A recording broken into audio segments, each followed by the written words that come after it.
I feel like there's a intersection as a black man where you are oppressed and you know what it feels like to be oppressed, but you also have the privilege of being a man. And exactly. I think you can use that one to figure out how to act towards helping women feel safer and feel more empowered to do work. No, that's real, bro.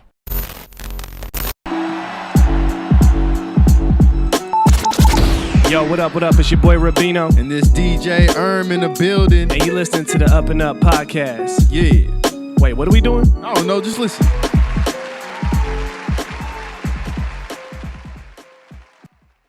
Yes. Welcome. What it do? Ladies and gentlemen, you're tuned into the UpNUp Podcast on the UpNUp Network. I'm your host, Rabino. And I'm DJ man. What's going on, boss? What's up?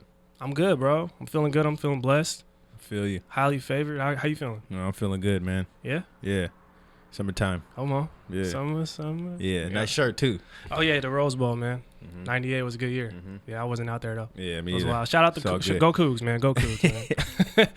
But yeah, man, if this is your first time tuning in, thank you. This is the UpNUp Podcast, as I stated earlier. This is the podcast where we're focused on cultivating culture. Mm-hmm. We do that by providing amazing stories of individuals, groups, movements, right? Yes, sir. Movers, hustlers, shakers, right? Lane carvers, right? All that. Door pushers. I don't know, bro. We can just, there's so many metaphors I can use, but I know, man. I can go. But yeah, man, this platform is built on that storytelling and doing that to inspire and uplift our community and those listening. Speaking of the community, want to shout out, obviously, the family members, right? The consistent supporters, viewers, encouragers of the UpNUp Podcast and the UpNUp platform as a whole. Shout out to y'all, man. We appreciate it. We love y'all. Grateful for y'all, right? Yes, sir. And if this is your first time tuning in, welcome, right? Yes, sir. And we always make sure to pride ourselves to provide our audience with a special guest, right? With a special narrative and story and journey, right? Like Biggie said, got a story to tell, right? This brother today got a story to tell. And today's guest is a man whose hustle and work behind the scenes I would say brings nothing but unity and impact on the forefront, not only for his team, but his community and culture. I would say he's obviously a true culture cultivator who's keeping everything he's doing on the up and up and has been and will be, right? He's 1/4 of the founding members of the HRVST House Collective, which is based here in Seattle, Washington. To give you guys a little bit of insight, the HRVST House can best be described as a Black-owned production company, which combines film production, events, and artist management, and so much more outside of that, with the mission to help provide strategic and creative services for artists who are interested in leaving their cultural footprint. And they're doing a lot of work, bro. Like they're super busy out here, super active. And then for himself personally, he's also been able to provide his own visual and film production and directing talents to brands such as Cut Studios, the Wing Luke Museum, KEXP, the Seattle Sounders, just to name a few, and many others to come, obviously. Let's just get straight to him, man. I can intro forever, bro. I can intro forever, right? But let's just get straight to him. And our guest is none other than the man with the plan himself, Abdul Kassamali. Can we get a round of applause for this? Yeah. That is honestly the best introduction I've ever gotten in my entire life. Man. I'm like, who the fuck are you talking about? Exactly. And also, did y'all add reverb to your voice? Because I felt like we were just having a conversation beforehand, and then you introduced yourself. I'm like, who the fuck is talking back here? Yeah, sound completely different. I feel like the radio voices are back. We're just in sync over here, bro. Okay. Yeah, man. Yeah. Man, well, welcome, bro. Thank Abdul, you for having me, man. Welcome to the show. I've been a longtime fan of the podcast. So. Oh, yeah. Thank you, man. bro. We appreciate it. Thank you, bro. I appreciate it. Yeah. You good, bro? You making some noise out there? I heard some noise back there. We good? Yeah, man. See what happens when you show up. We bring great guests and it just gets crazy over here. I noticed he waited until the episode was rolling to change chairs for a second. I was like, what's going on back there? You know, a lot of stuff going on. It's okay. Don't be flustered, y'all. But yeah, man, like you said, intro. Obviously, every great album needs a good intro, right? So we got that out the way. And obviously, you said you're familiar with the show. So obviously, we start every show with the quote of the day, something to get the vibe right. Yeah. So, what you got for us, man? All right, man. The quote of the day today is, "What we plant in the soil of contemplation, we shall reap in the harvest of action." I like that one. I like that. I like that harvest. Look at you. See how he's smirking? He knew. He knew. I'm back. I'm back. All right. Yeah, that was hard, bro. That was hard. Can you run that back, bro? Yeah, I'll run it back. So that was good. The quote is, "What we plant in the soil of contemplation, we shall reap in the harvest of action. Sounds like an intro to an album right there. There we go, man. Man, this is the album. This is the album. That's what I'm saying. That's dope. Who's that quote by the way? This dude named Meister Eckhart. He's like an old school German philosopher, something like that. Okay. Yeah, so Shout out to the German philosopher. yeah, he came with Shout a fire out to you, quote. man. Though. Shout out Yeah, German. that was good. That was good, man. I like that too because I see what you did there with the words, man. With the harvest, I see Yeah. the wordplay. I love it. Did you Google harvest quote and then find that one, or No. I had this one just saved. are you ready? Yeah. Okay. You ready for this episode? Come on, man, don't play, man. Quote man, don't play, bro. So Abdul, man, obviously we always love to get into our guest stories and journeys of how they've gotten to the point they're at now. But if you can, I touched on harvest earlier in the intro, but if you can, kind of from your perspective, like what would you say the creation and inception of harvest came from, or like the origins? Like how would you describe? Harvest House initially started out as Autumn Club way back in 2018, and it was Okay. just a collective of artists coming together and just working under the same brand. We had painters, photographers, videographers, musicians, producers, and that eventually stopped. Once the pandemic hit, people stopped kind of working together in that capacity, and it didn't necessarily dissolve, but it focused more on clothing. Okay. Bryant, I'm not sure if y'all know who Bryant is. He was the person that started Autumn Club. He moved to New Orleans and wanted to make that a clothing focused brand. And then me, Jordan, and Paco, who were all members of Autumn Club, came together and started Harvest House, which is just a continuation of that one. Got it. But with a more focused side of event activation and artist management. And I was already managing an artist named Liv, and we just kind of brought her under the umbrella of Harvest House, and we've moved on to manage other artists as well. And all the video production work I was doing solo has fallen under Harvest House, and all the event planning that Paco and Jordan were doing fell under Harvest House. It's basically like a LLC for us to all work under. Got you. That's dope. Yeah.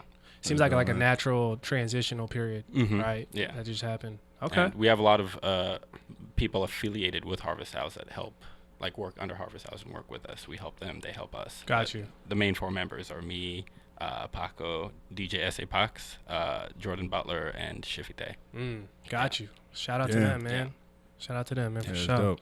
So let's talk about your early life. Where you from? How'd you grow up? Where'd you grow up? So I was born here in Seattle in the Central District, and when I was 3, I moved back to Kenya with my mom and my sister, and I lived there for about 10 years. And when I was 13, I moved back to Seattle, and I've been in the Central District ever since. And yeah, that's the general overview. I'm not sure how deep. Oh people yeah, usually go. We want to talk about traumas and all that stuff. No. I mean, well, more so, like, what was it like growing up? I guess for you, I mean, everybody had, like, we could all be growing up in the same city per se or the same neighborhood, but everybody has an individual, unique experience, right? I guess for you, like, what was more like some of the impactful influences that you felt helped you kind of navigate as you were growing up? I think a big focus on Harvest House right now is community and building that space. And I think a lot of that stemmed from me growing up in the U.S. and moving to Kenya when I was 3. I was old enough to know that I am an American living in Kenya. So even though I was surrounded by family members and whatnot, I always felt like I was a guest visiting. And I don't really live here. I'm here visiting family for 10 years, and I'm going to move back home, which is America. Came back to America when I was 13, and I definitely did not fit in with anybody. I went to Aviation High School, which is like a semi-private STEM school up in the south by the SeaTac at the time. And apart from me, Emmanuel, and 3 other people, it was just a bunch of white people, and I had nothing in common with any of them. And I started feeling like, oh shit, I thought this was home. I thought I would come here and fit in. Maybe Kenya's back home. I went back to visit Kenya in 2014, and I was what they call the Muzungu, which is the white tourist over there, just because I was very American at that time, and I'd assimilated to American culture at that time. So I was in this in-between place of not really having a home. But I'd say over the last 5 years, I've made Seattle my home. I feel like I've planted my roots pretty deeply here, and I feel part of the community enough that I'm comfortable saying that I am from Seattle. Yeah. That's an interesting perspective to kind of grow up and like have to balance that right? While still trying to find out what you want to become, who you want to become, right? And I'm always curious. So I think, as we get older, the more we reflect, we can definitely connect dots and see like, oh, okay, that made sense now, right? It didn't make sense at the time, but it makes sense now. Right. Like for you at this stage, all the work you're doing creatively, professionally, can you look back and like say like, okay, there were some early seeds planted back then that kind of grew into what you're currently doing now? You probably didn't know it then, but can you look back now and point that out? For sure. When I was younger, like my main focus right now is video production. I'm a producer and director. And when I was really young, since I was a kid, my dad always had this really old VHS camera that he would bring out every Sunday and make home videos. And he would let us use it and we would watch it. And that was kind of the seed planted into video production. And I remember being really into short stories. I definitely have some Fast and Furious fan fiction with me and my friends out there that I wrote in like the 2nd or 3rd grade that was the seed of me moving more into telling stories creatively and whatnot. Got you. Yeah. Got you. Did you always like see yourself like going straight into like video production? Not like back then? Not at all. I'm actually, in a week, it'll be a year anniversary that I've fully committed to film production. So I went to school for engineering and I studied electrical engineering. And I worked within the industry for about 2 years after I graduated, and I got laid off last year because of COVID. But throughout that whole time that I was studying engineering and I was working in engineering, I've always dabbled in film, and it's always kind of been a side hustle. So the whole time Autumn Club existed, I would be kind of involved in it, but more of I'm free on the weekend. You want to shoot a quick music video that doesn't require too much of my time, I can do it. But after I got laid off, I decided to pursue it full time. So this is just a year of full dedication. That's dope, and salute for that, because Thank you. A lot of people who obviously may be listening or watching, go through that, right? Where you're currently at isn't where you want to be. What you're currently doing isn't what you want to do, right? Even though it's not to say that you don't want to do it, but the timing is not what it needs to be. For sure. Do you have advice for people who are trying to balance that? Like you said, you were working in that engineering space, right? Professionally, and but something was pulling you in another direction, right? How can you, I guess, do you have advice for how people can kind of navigate those feelings and how to manage that? Because it can get kind of, discouraging at times for some people. I think it just takes a lot of commitment. I've definitely had failed relationships, and I have people that probably don't really like me that much just because I didn't have the time to put into that relationship, just because I was balancing full-time work and filmmaking at the same time. But I think just try to manage your time as much as possible. I feel like a lot of people get overwhelmed with how much they have to do, but if you were to break down what you did every day, you'll notice you spend a lot of time on stuff that you don't necessarily need to be doing, and just having more control over that really helps push you through that one. And I feel bad giving advice, because high-key, if I didn't get laid off, I'd still be an engineer. You'd still be working? Yeah. I don't think I could have pushed myself to leave it. Coming from an African household, telling my dad I'm quitting engineering to make YouTube videos would have not gone well. It's just, the only advice I would say is time management, and I feel like that helps in so many different aspects of life. For sure. Yeah. For sure. I feel like this whole pandemic kind of made everybody kind of get a little uncomfortable and like really chase like what they really want to do, because they're like, damn, this job thing, like anything could happen. Like we went through a pandemic, so I kind of see it as a like blessing in disguise in a way, because if it wasn't for that, a lot of us wouldn't be really like pushed to like what we really want to do, so For sure.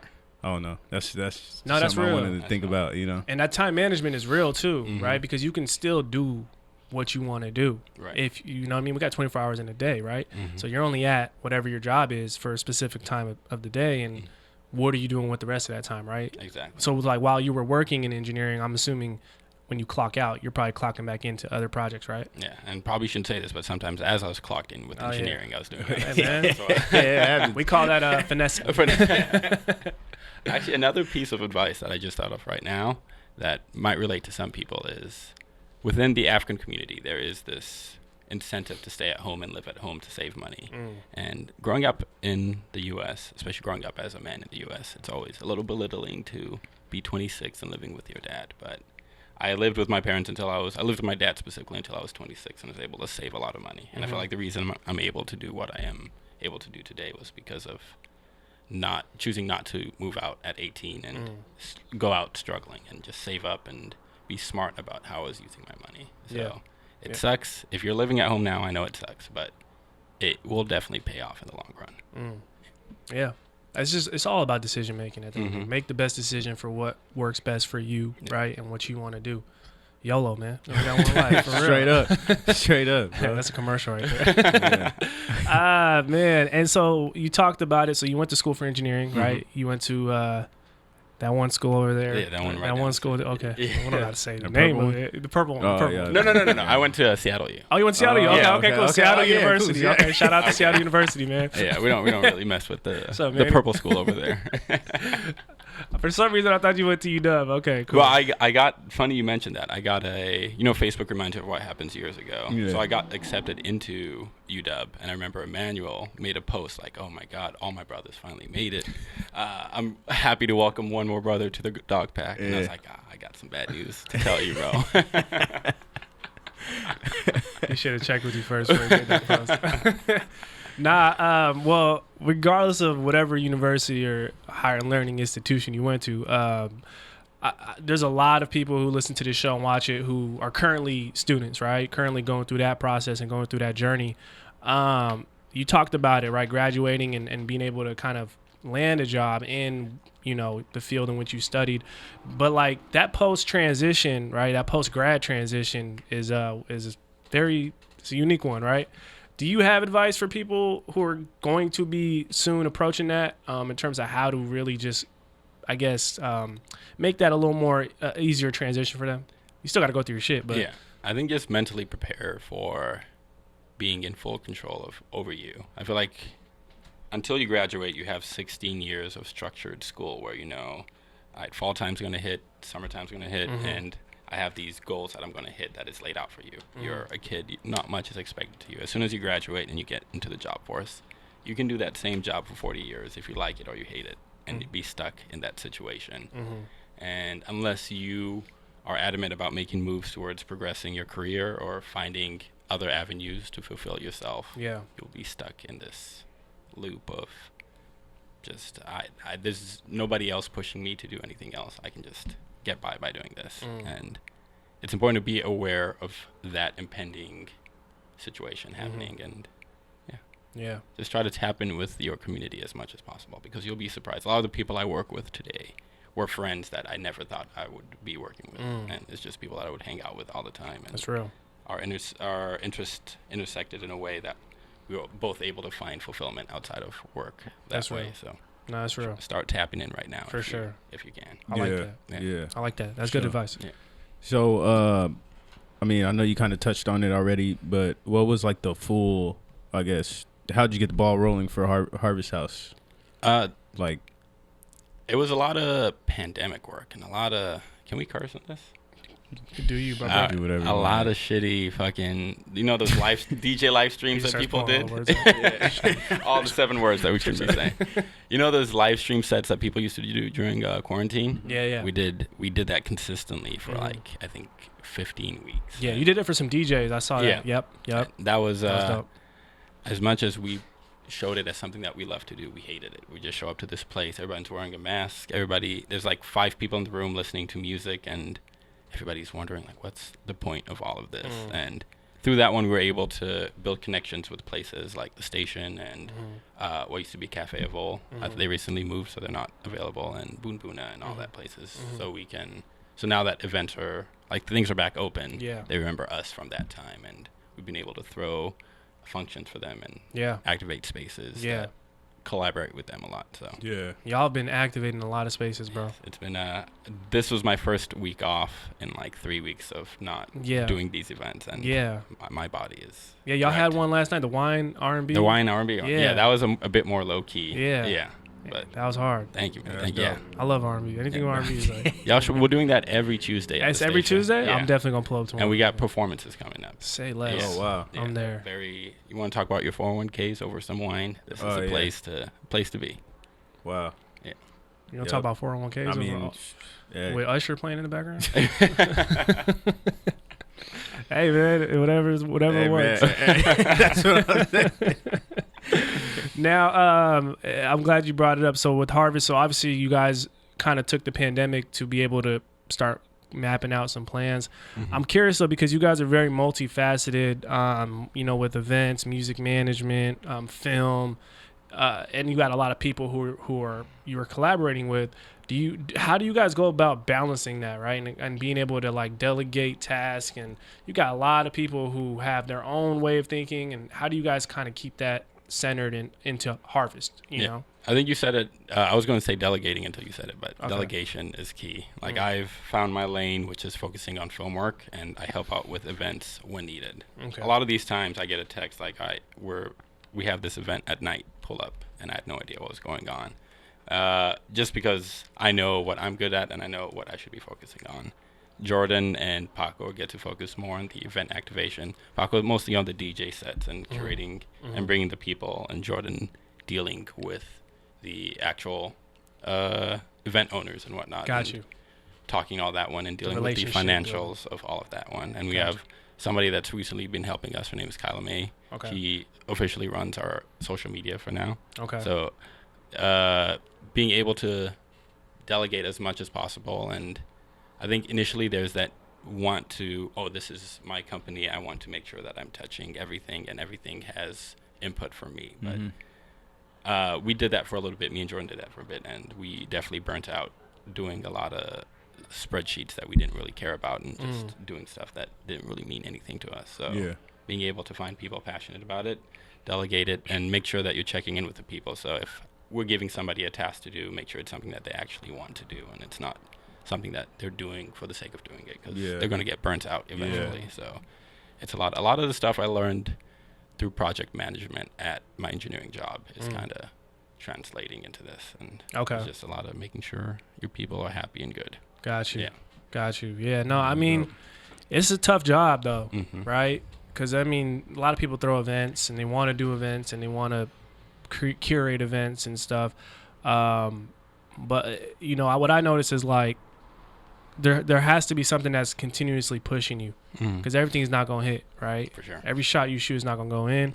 And for y'all, like, how do you guys, when you get through that honeymoon phase, like whether it's your first event and it goes crazy, right? And the next one goes crazy, and then it's like, oh shit, wait, no one is showing up to this one. How do you maintain the focus and the discipline to keep working and keep getting better, after that phase? We just had something like that happen recently. We had a day party this past Saturday at the substation, but we didn't really look at other events, and there was another day party happening at Mint, and there was a release party for a lot of the people in our circle for a film premiere for Campana. So we had like 3 different events, and we had planned for, I think, 250 people to show up, but only 150 showed up. And that was definitely a humbling moment of like, all right, we need to kind of slow down and just be a bit more strategic about what we're doing, because a lot of people are hitting us up to do events, and after being in a pandemic for so long, we've been saying yes to everything just for the sake of saying yes, because we're tired of being inside. But I think just being a bit more calculated and never putting in more than you're willing to lose. Like, even if I look at it, if every event that we throw, if we make $0, if we should make sure that we're not screwed off of that one. Definitely won't make $0, but playing it as if nobody would show up, just to not put yourself in a situation where you're anxious about, oh shit, it's 9:30, nobody's here, what's going on? Are we going to fold? How do I pay this people back and whatnot? I got you. I got you. So I know like being in a podcast space, right? Like for us, a lot of people ask us like, how do we monetize, pretty much? And it's like, I think that's something that we're still figuring out. So like, you being in like media space as well, like other than throwing events, like what are probably like some other ways that you could think of, like, of monetizing for people that might want to start like a media company or something, For us specifically, a lot of money has come through film production. Okay. I've been fortunate to be able to collect a lot of gear through the different shoots that I have. Yeah. I try to avoid renting as much as possible, even if I have to use my own money out of pocket to buy a piece of gear. Yeah. That way I can own it, and on the next shoot, I can charge them a rental fee for that instead of giving it to glazers. And that's where a majority of our money comes. That helps fund this. Yeah. I'm not sure if that advice applies to a lot of other media production companies or people that are looking to throw events. Merch is a great way to do it. Yeah. I feel like it's understood that you're paying a higher price than the production cost was just because that money is going to support the people. And as easily as you can make merch available for other people. Yeah. By the way, merch here, Nice. here, all this. Yeah. Come on, man, get that merch. Yeah, for sure. And sure. I'd say that's probably the easiest way to make money. We just shot a music video for an artist that I manage named Liv, and that entire video was funded off of merch that she sold based off of her album release. And there's going to be this merch is going to hopefully fund the next video. Yeah. So, Yep. Yeah, man. That's cool. You got to be creative and resourceful, right? Mm-hmm. I like that. And you know, again, I don't want people to hear this and think, oh, Harvest just throws events, right? Because that's kind of very generalized, right? And for you guys are really creating real spaces for people to come together and unite, and especially like post-pandemic, bro. Like, man, I went to Fremont Fridays. I was just like, it felt different. It was like an unfamiliar feeling, which is not supposed to be, but it is.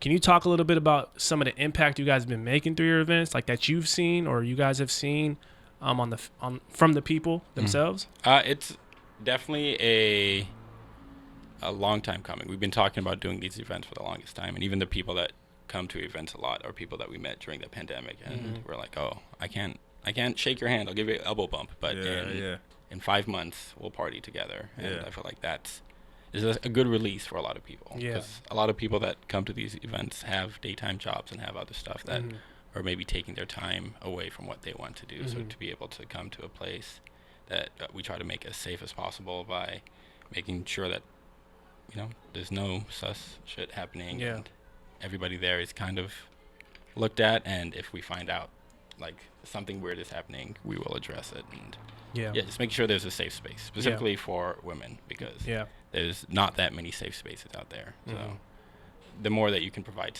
safe spaces for them, the more likely they are to come back and just have a good vibe. Yeah, man, value. And you guys are providing value. Otherwise, people wouldn't be showing up. For sure. Right? Appreciate Because y'all everywhere, bro. Good weather helps a lot, too. Nobody wants to be inside. For sure. Always. The big test is to get it while it lasts, man. how Harvest House will function in November and December. Oh, we got to strategize about that one. Yeah, man. So you touched on it, right? So, you being a producer and director as well, you do a lot of behind the scenes work, and there's a lot of people who are in that lane, right? A lot of people don't want to be in front of the camera. A lot of people really thrive behind the camera and bringing their visions to life or helping someone else's vision come to life. And so for those out there that are aspiring, film producers or directors, do you have advice on how they can land opportunities? Because you yourself, you had the honor of doing producing the Super Bowl ad spot for it was Justin Forsett's company, right? Hustle Clean. Yeah, Hustle Clean. Yeah. So like, how did you put yourself in position for that? And like, I guess, what are tips for other people to kind of put themselves in position? Obviously, they got to be good at what they do, but I think a lot of it is sacrificing as much as you can early on.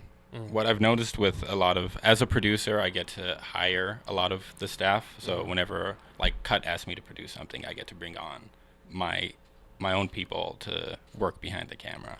And there's specific people that I've worked with in the past that are immediately focused on all right, how much money am I going to get paid to just be on set for this one? And money is definitely an important factor. And I know a lot of people have bills to pay, and they don't have the privilege of just being able to do free jobs. But if you can, it's all about connections in this industry, specifically in Seattle. It's really, really small.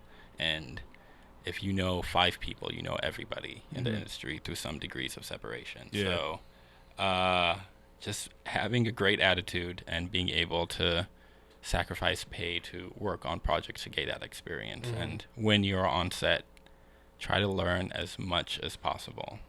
I've produced stuff that I have also low-key directed and done the camera work and done some of the editing for, just because when I'm on set with other people that are really good at that one, I've been able to learn from them and take from that experience and bring it to whatever my role is. So I guess another piece of advice is don't limit yourself to that role. If you're on set and you notice that they're struggling with lighting, in a polite way without stepping on anybody's toe, try to help and say, hey, this is something I saw, I can help you with this, and try to be as much of a Swiss Army knife as possible. Somebody that does a really good job at this, and I feel like a lot of people know, is Seattle's Randy. She's on Instagram. Shout out Randy, yeah. And she went to Wazoo. Yeah, she does absolutely everything. If I can get her on any production, I'm very happy, just because I know she's very multifaceted and can do anything that is needed to adds make value. Yeah. Adds value. Add as much value as you can. Okay. Put yourself in a position to add value by checking out YouTube videos about and learning about this stuff. Got you. Yeah, bro, that's big. Yeah. So, I guess when you're getting ready to produce something, like what's your process pretty much, you know what I mean? Like from a technical aspect, mental, you know? I have something that's called the Master Organizer, which is this big Excel spreadsheet that I got from my friend Davis Gosselin from WonderCamp. Shout out to WonderCamp. By the way, WonderCamp changed my life. I'll talk about them a bit more later, but they're the people I produced Slim Pickens with, a film that we did in Texas, and mostly everything I learned now was from them. But he gave me this thing called the Master Organizer, which has different sheets, Excel sheets for locations, talent, contact information, props, budget, and everything. And I just go through that one and I try to fill in as much information as possible. First, I would talk to, let's say you're doing a music video. I'd try to figure out what your budget is and what your idea is, and then work with you to figure out, like, all right, you want somebody to fly across Queen Anne, but you have $3,000. What if he rides a bike through Queen Anne? And try to temper those expectations and let you know what's realistic for your budget. And from then, try to hire people, and a lot of people that I've worked with already know their rate. So if it's a video for a friend, I try to get, like, okay, this is a friend that I'm working with, can you give me a little bit of a homie discount? If I'm producing something for like the Sounders or Cut, what is your rate times 2? Let's make sure that you get people paid, because you're going to eventually ask them for favors later on down the line. So when you can use the opportunity to get them paid with other people's money, it's always a great feeling. And try to get that crew together. And the day of the shoot, if the budget is big enough, as a producer, you honestly don't need to do anything, because you've already hired everybody else to kind of do what they need to do. But if the budget isn't big at all, or there's no budget, you end up having to do everything. So it all depends. There's a lot of different factors that you got to be ready for whatever. Shoot days are always stressful. I've been doing this for a while now, and every night before a shoot, Emmanuel can tell you, I'm up looking through all of my equipment, double charging my batteries, and going through all my cables just to make sure that I have everything. And it's and I can only imagine, bro. I love that you're sharing this, because again, I think the creative space on the surface comes off very just creative, right? Like it comes off, it's pleasing to the eyes. People love to see it. It looks fun. Like it looks very fun. It looks amazing. It looks enjoyable. Like they're having a blast. But they don't see the side of structure and organization, logistics. Like you're talking about spreadsheets and shit. Like you know what I mean? Like people, a lot of spreadsheets. Yeah, you know, and that's an element that I think a lot of creatives need to embrace. Not just making and the creating part, but embrace the structure that's going to allow your creation to grow and to actually exist, right? For sure.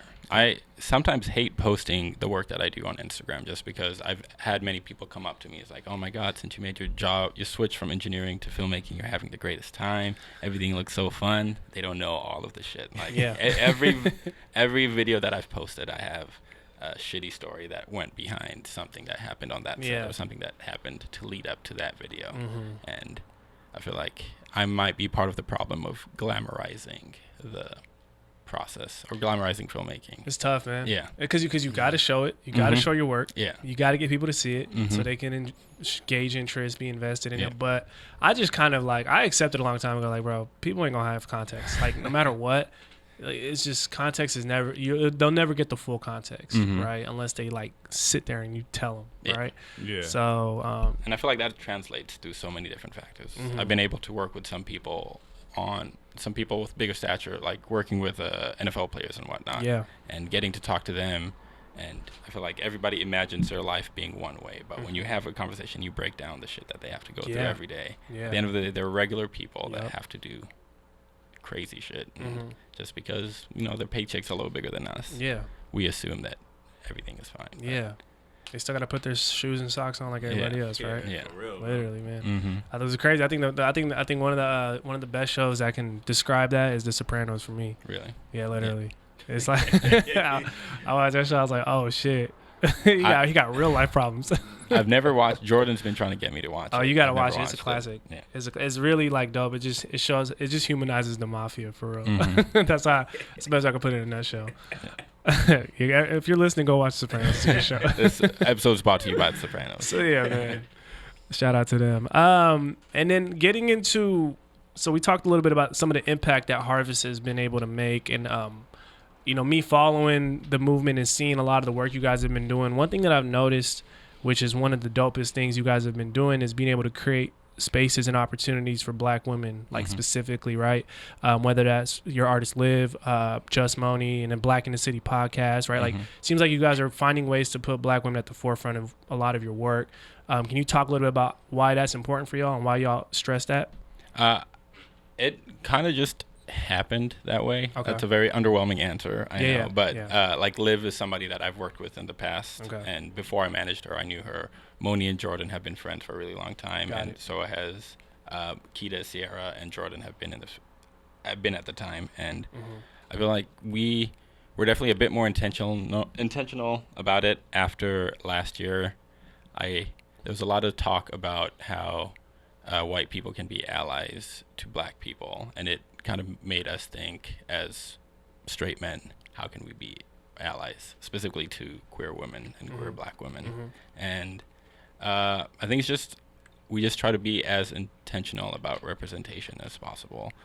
We throw small concerts every week, and if we've had 2 dudes in a row, we try to be very intentional about making sure that we diversify the space, and it's not just we're giving a bunch of dudes giving a bunch of dudes opportunities. And I feel like there's a intersection as a Black man where you are oppressed and you know what it feels like to be oppressed, but you also have the privilege of being a man. And Exactly. I think you can use that one to figure out how to act towards helping women feel safer and feel more empowered to do work. No, that's real, bro. That's real. It takes real awareness, though. You know what I mean? Not every man is gonna have that awareness. You know, so that's dope, man. And I just love seeing that because, like you said, it's natural, right? From your guys internally, it's natural. It ain't like you're intentionally trying to do it, maybe, but it's important. Is what I want to let y'all know. Like the representation, you know. So it's dope.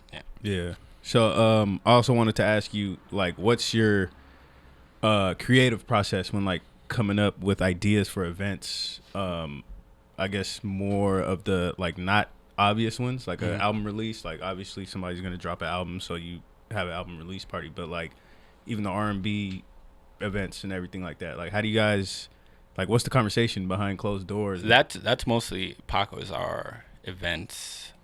Like the R&B night is fully something that he does, and he's really tapped in as a DJ. He's really tapped into specific stuff. And it's like, all right, let's do like a sad boy night type thing, and like looking for specific niches that people really like. And if you really fuck with this, you should come to this type of event. So I take zero credit to those. I haven't done any of the events that haven't been just generic parties yet, but I think it's just about finding something that you like a lot, that you think a lot of people will like as well, and catering to that specific crowd. And then you know what music to play to that specific crowd. Because if you're a sad boy, you're going to love Certified Lover Boy. Make sure you play that. Certified Lover Boy.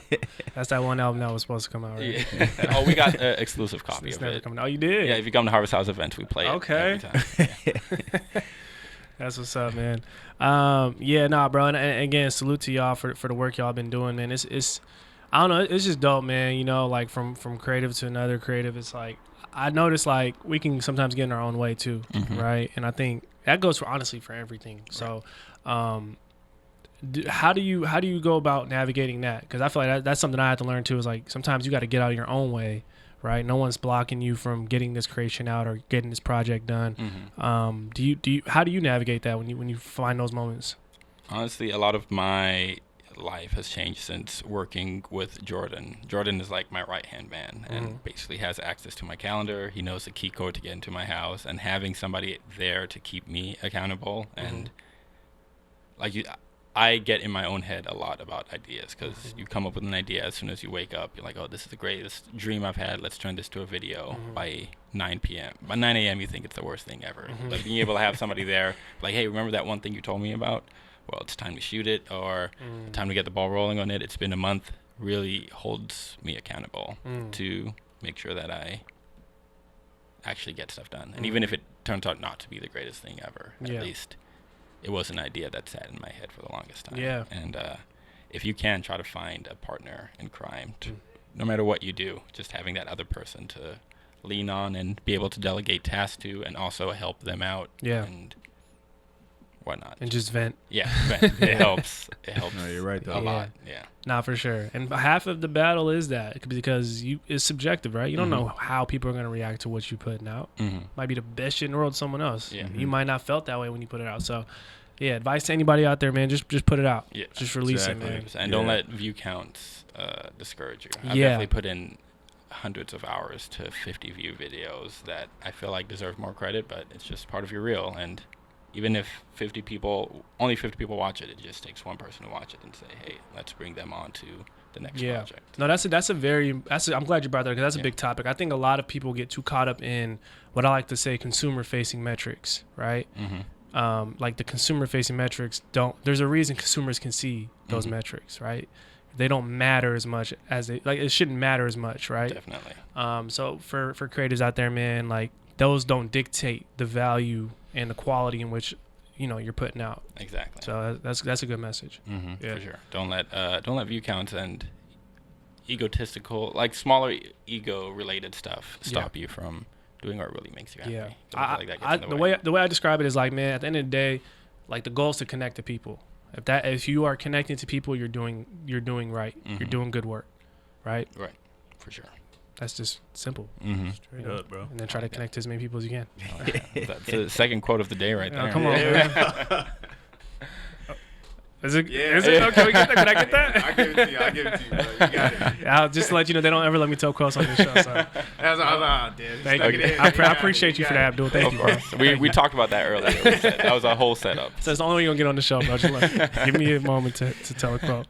Nah, man, that's what's up, man. So we obviously want to give our guests chances to kind of like talk about kind of what you guys have down the pipeline, but even long term, like, I guess, how do you guys envision the future for Harvest, if you can, or is it just you guys are in the moment? How would you describe that? I envision more delegation for me personally, because I know, like right now, everybody's kind of spreading themselves thin.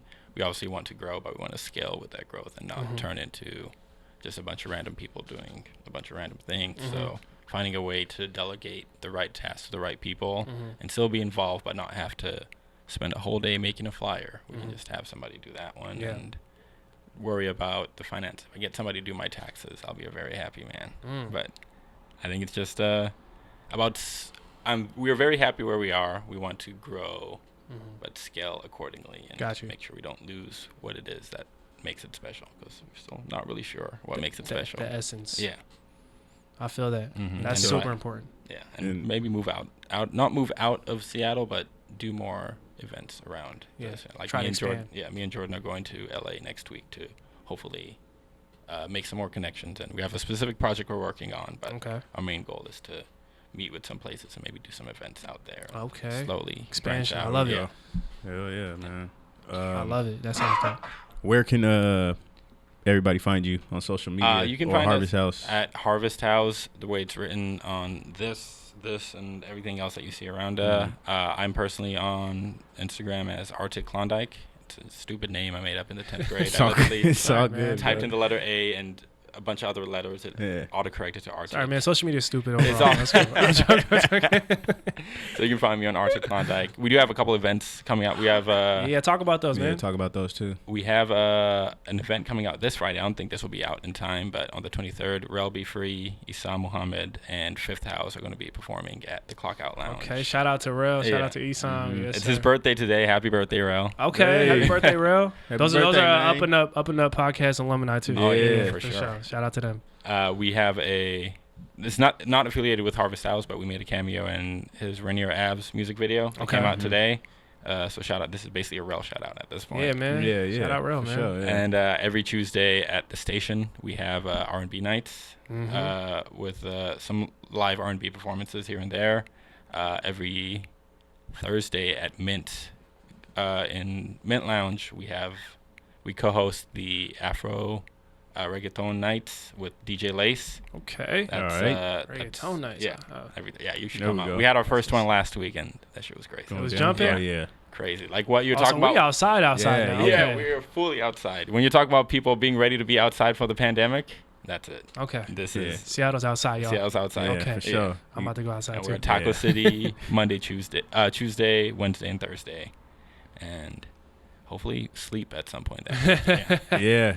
That's what's up, Shout man. out Taco City, man. Yeah. I had Yeah, man. And a if tub over there. yeah, and if y'all want to tap into all those amazing events he just listed, you can obviously go follow them. If you weren't able to catch what he just said, but yeah, bro, I'm excited. Yeah, appreciate For y'all real. having me. I've been a fan for a long time. I've been watching this shit for like a year. Yeah, Hey. And I see everyone wearing the hoodies everywhere. I'm like, damn, yeah, man. I need me one of those. Thank you, Oh, bro. yeah. Don't Nah, I worry, man. I'll appreciate come that, soon, bro. man. We Yeah. got you. We appreciate for y'all, sure. man. Appreciate the work y'all doing. Again, like this platform doesn't exist unless you guys are doing the work you're doing, and the community as a whole is doing the work they're doing. So, For sure. shout out to y'all. Yeah. Before we get you out of here, we always ask our guests and leave our guests with this one amazing question, right?